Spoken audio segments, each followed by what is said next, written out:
How do you successfully build a business from the ground up? I'm Kate Save. The Inspired CEO starts now. Welcome to The Inspired CEO, where each episode we explore the innovative wellness practices that are driving success and longevity in the modern business world. In this episode, we meet a seasoned entrepreneur with over 30 years of experience, currently leading Crosby Prince Ventures as an entrepreneur in residence and holding key roles at CG Spectrum and Fortress Australia. His journey includes founding several innovative companies and a podcast, Trainable, by Ryan Trainor, focusing on well-being and life balance. Joining me now is Ryan Trainor. Thank you so much for coming in today. Great to be here, Kate. I'm just so fascinated about your career journey. So over the 30 years, your very first business fascinates me. How did you get started? Yeah, well, like any good business, it was by accident at the start. Mum was actually a covert undercover store detective for a major supermarket. Used to tell me all the war stories and about shoplifters. Oh, yeah. And I actually wrote a course on how to reduce shoplifting and just went around to all the local chambers of commerce, and I started to kind of get a bit of momentum with that, which is interesting. I used to roll Mum out and do a few of the seminars with me as well. And then one day I cold called a supermarket and I called my company National Loss Prevention. Yes. And I think the switchboard thought I was from their National Loss Prevention, so they put me through to the state manager, and they asked me a defining question. They said, "Do you provide undercover store detectives?" To which I said, yes. Yes, I do. So I rang Mum and I recruited all her friends, and within 2 to 3 years I had about 300-400 people, and we became like the largest retail security company pretty much in the country at that time, both loss prevention officers and security guards. So it was like my MBA. And amazing experience. So what year did this all happen? I think it would have been in around 97, so I would have been around 23, 24. Wow. So and I hadn't gone to university as well, so I'd kind of grew up in markets with Mum and Dad, and I always had a bit of an entrepreneurial spirit, but I think that business was my MBA, and I learned a lot about people. I had no mentors at that time as well. So as much as it was a great story, it was a stressful time as well, because my mum mortgaged a house for me. Oh, wow. So it's kind of like a lot of these pressures, and I sold the business, and it later becomes Wilson Security now here in Australia. But it was, maybe I left a lot on the table, fair to say, but the experience that I got from it, I think I took a lot of lessons for the rest of my career in it. I can imagine, and I guess exiting a business of what you would say is a very early age, a business that size, what lessons did you take into that next business, and did it save you time or mistakes along the way? Yeah, I think what I learned is how much I didn't know. Yeah. I think there's sometimes timing is a wonderful thing, and I think that naive energy when you're younger, you probably do things that you would not normally do. But I found, once I left that business, having some initial success, I really needed to retool and get new tools on my tool belt, and I think I was a little bit lost through that period. So I joined the Entrepreneurs Organisation, and then I went and did a course at MIT. So for every year I went there for a week or two, and I continued that for a long period of time.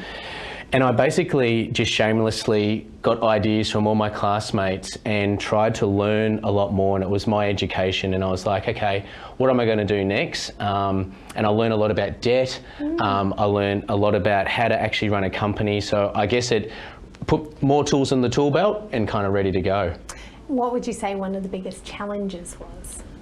The challenges around that time, I think the greatest challenge, and it still is today, is that why we do what we do. Yes. You know what I mean? So I think even when you're starting a business, when you're younger, there's a lot of false idols around the material things that we're seeking, right? And it's just innate in us because it's biological. Like, I want to be able to provide, find a wife. I need to be able to kind of create an income, and I need to define myself in the community in a specific way.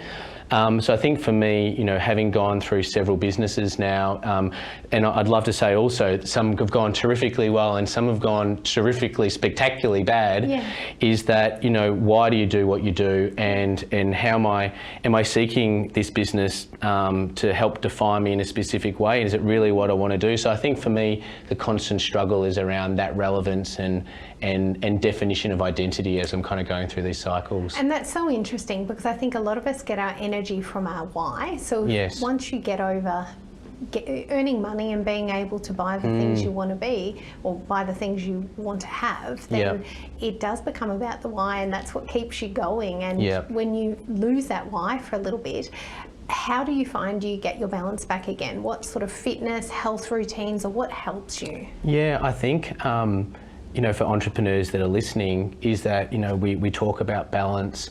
The reality is, I think, to achieve amazing things, you need to do extraordinary things to be able to achieve that. And the reality is, for me, is that balance is very interesting, but often it's around counterbalance, and that, you know, when you're not on, you need to be able to find ways of re-energizing in other ways. And I think, you know, I use the analogy, it's a bit like a farmer. If you're just harvesting all the time, you know, the soil doesn't get well, and you need to sometimes retool, clean that, reseed.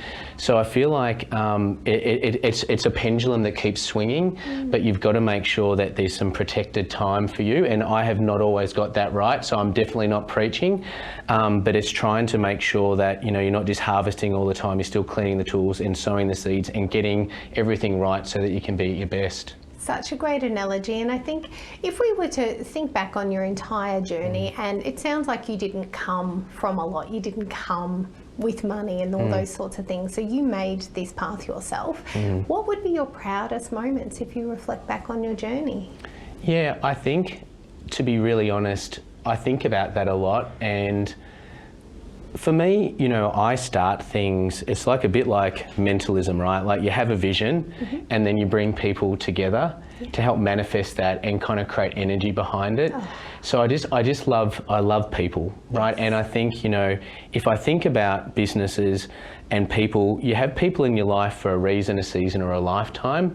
And I think, you know, through businesses, people have kind of come through, and we've been part of each other's life, and then you see them go on to other things. So I feel like the people and the connections and the relationships, and just that, you know, it's like the camaraderie. So my probably the biggest things I've taken away is just the influence that people have had on my life, and hopefully I've had on other people during this time. That's really incredible. And looking back as well, I know that you've experienced a little bit of burnout. So what does that experience look like in the build-up? How do people recognise it? And then how do you manage that? Yeah, I think it's interesting. Life kind of sometimes gives you a little tickle under there, and then it gives you a little punch, and then if you don't listen, it gives you a chair right across the face, right? And for me, I was actually at a dad and daughter camp with my daughter Nella. We were in a teepee, we were chatting about it, and she said to me, you know, Dad, you know, you don't look well, right? And I always thought that, you know, I always tell myself I'm doing it for my family, I'm showing up, and, you know, and the irony of that is that Nella was 12 then, went 10 years before that, she had cancer, and I was like, and I remember that when I looked at my diary, nothing else was more important. Like you just like it's all just fictional when you look at it, and it's just like a construct, and you're looking at, well, none of this is important. And to find myself back there, it was really interesting, right? So I think it kind of creeps up on you, and then, you know, generally stress is something which, you know, creates inflammation, and disease is disease, right? And you can it starts to permeate. I think when you don't listen, and there's probably reasons why that happens, but for me it was kind of clear, and it took my 12-year-old daughter to kind of come and just give me a little bit of a nudge, which kind of helped me give a new reality and perspective to where I was at that moment. Thank heavens for our children, hey? I know, they really they're amazing. know how to... Oh, they do, you know, and how courageous for her to do that, to be really honest. And I'm really lucky. And look, I still feel like I showed up. I wasn't like a distant dad or anything, but when you show up, are you actually showing up and being present, or are you thinking about all these other things? And I think, you know, sometimes I might have been in there in body, but kids can pick when you're not there in mind and spirit at the same time. So I think she was picking up on that energy, and she gave me a, "Come on, Dad, what you doing, mate?" Yeah. And so what was your inspiration for starting your podcast, Trainable? Yeah, I found it kind of interesting that a lot of people, you know, assign genius on their journey through entrepreneurship. Like, you read all the stories and the success and everything, but you underestimate like timing and luck and all these different other things. And also, like, we're all going through stuff, right? And I felt like I just wanted to, you know, make the complex simple and the simple compelling. There's a lot of information around health and wellness out there.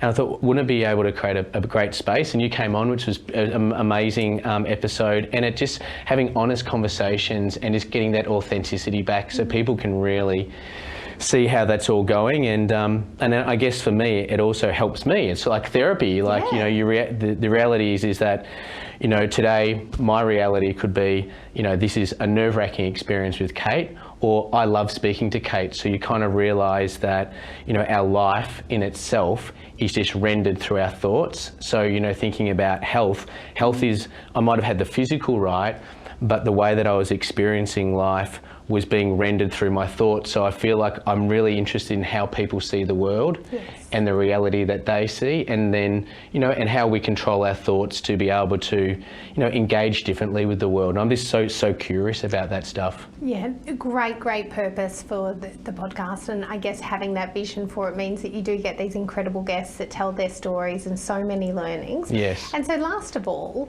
what do you do for your health? What do you think is the number one thing, if you were to you know, give the listeners today a tip to look after their health, what would you put your health down to? Yeah, I think it's, for me, I mean, when I was not well, I was still a sub-3 marathon runner. And I'm not saying that to boast, but I'm saying that you would look at me and say, I'm a reasonably healthy guy.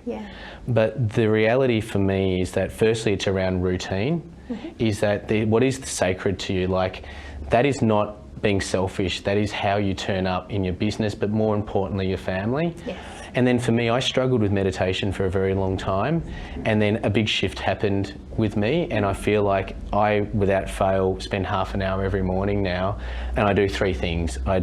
One is I just start to tame my mind and just control it. Number 2 is I listen.